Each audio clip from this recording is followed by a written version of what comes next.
Денеска парламентот ја гласа техничката влада која е вовед за изборите во април.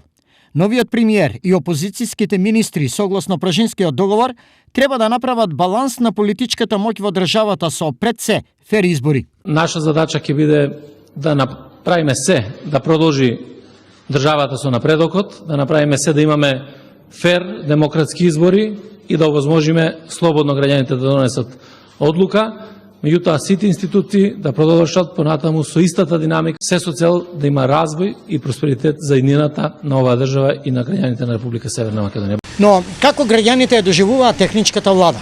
Незината улога и што од неа очекуваат во наредните 100 дена? Они менат секој ден, те тоа не чини. Тебе да се останат, да се кажат платите, најбитно е тоа. Се покача да има добар живот за сите нас, што се со мали пензии. На оваа влада не може да покачува ништо сега. Ова е да организира изборите само. И да се надеваме дека како и порано ќе биде добро. Од владите од ние ништо не очекуваме, пошто никој не дава, само зема и мисли за ни. Мислењето и очекувањата на граѓаните во овакви прилики претежно се искрени. Но што за улогата на техничката влада мислат политичките аналитичари? Дали моќта во овој период ќе се искористи креативно за да се покаже вештина на владење или тоа ќе биде добра прилика за дисквалификација?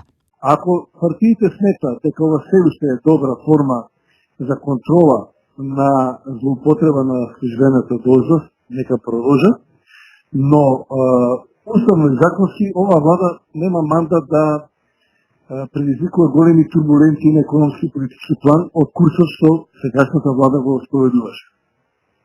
Она што веројатно ќе се случува е дека ќе има турбуленции во поглед на кадровските разместувања и тоа токму во овие клучни министерства кои порано беа најмногу злоупотребувани од страна на минатата власт.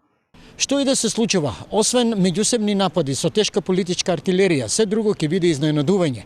И овој пат ќе има две страни кои на власте ќе ја рушаат по секоја цена, зашто магазините со материјал за елиминација им се преполни и на едните и на другите. Прашањето е, што ново народот ќе слушне овој пат?